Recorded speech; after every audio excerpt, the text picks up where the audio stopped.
Hi friends, দেখো আমি নৌকা বানিয়েছি। তো বসেছিলাম, বসে থাকতে থাকতে হাতের কাছে একটা কাগজ পেয়ে গেলাম। তো ভাবলাম একবার ট্রাই করে দেখি।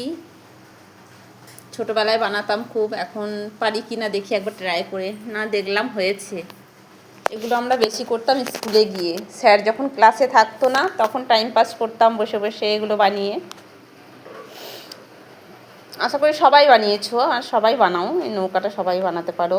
তো দেখো আমার নৌকাটা কেমন হয়েছে, বলে তো ভালো হয়েছে?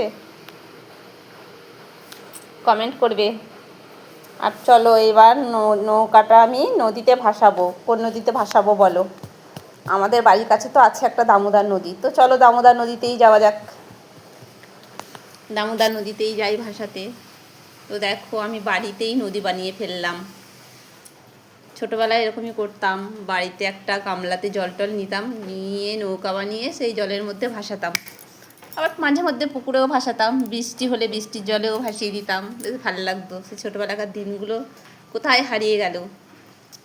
সে একটা কথায় আছে, ছড়া আছে না, কেয়া পাতার নৌকা করে সাজিয়ে দেবো ফুলে, তাল দিঘিতে ভাসিয়ে দিলাম চলবে দুলে দুলে। তো দেখো নৌকাটা আমার সত্যি সত্যি দুলে দুলে চলছে। এটা কিন্তু দামোদর নদী, দেখেছো? চিনতে পারছো? কে কে চিনতে পারছো কমেন্ট করবে।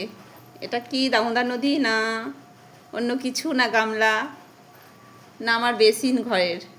কমেন্ট করবে। তো দেখো খুব সুন্দরই দুলছে জলের মধ্যে।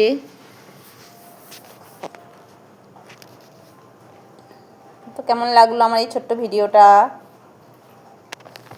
টাটা বন্ধুরা, তোমরা দেখে বলবে, কমেন্ট করবে।